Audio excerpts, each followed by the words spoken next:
তৃতীয় দিনের মতো বাংলাদেশে কারফিউ চলছে।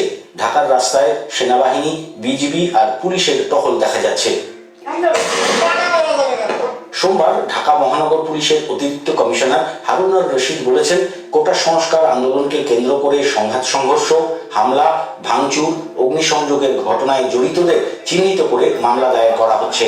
মিস্টার রশিদ বিবিসি বাংলাকে বলেছেন, যেভাবে মেট্রো রেল, এক্সপ্রেসওয়ের মতো স্থাপনায় ভাঙচুর করেছে, আগুন দিয়েছে, বিটিভিতে হামলা চালিয়েছে, পুলিশদের হত্যা করেছে, এরকম প্রত্যেকটি ঘটনায় মামলা হবে। এই ঘটনায় জড়িত সন্দেহভাজনদের তালিকা তৈরি করা হচ্ছে বলে তিনি জানিয়েছেন। এর আগে রোববার নাশকতাকারীদের ধরতে দেশব্যাপী চিরুনি অভিযান শুরু হয়েছে।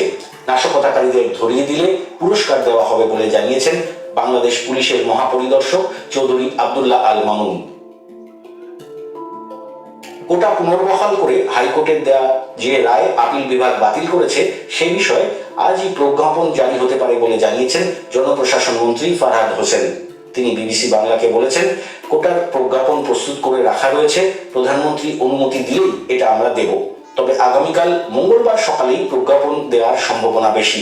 তবে এর মধ্যে তিনি যদি অনুমতি দেন তবে এটি দিয়ে দেওয়া হবে। একই সাথে কিভাবে সাধারণ ছুটি বা কারফিউর বিষয়ে সিদ্ধান্ত নেওয়া হবে সেটিও বিবেচনাধীন রয়েছে বলে তিনি জানিয়েছেন। ঢাকা সহ সারা দেশে সোমবারও কারফিউ অব্যাহত থাকবে বলে জানিয়েছেন স্বরাষ্ট্রমন্ত্রী আসাদুজ্জামান খান কামাল।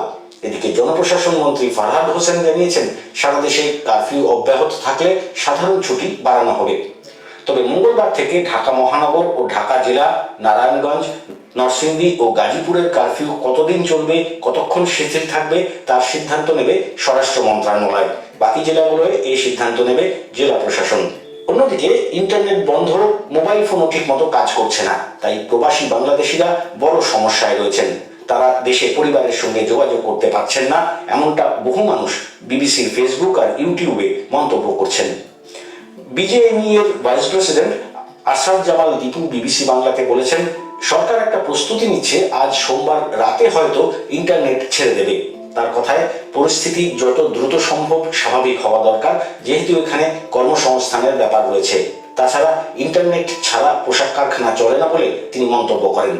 ইন্টারনেট বন্ধ থাকায় বাংলাদেশে বিবিসির সহকর্মীরা প্রতিনিয়ত খবর সংগ্রহ করলেও সরাসরি সেসব খবর দর্শক এবং পাঠকদের কাছে পৌঁছিয়ে দিতে পারছেন না অনেক সময়।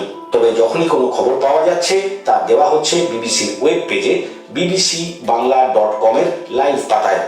আপনারা সর্বশেষ খবরাখবর পেতে ওই পেজেই চোখ রাখুন।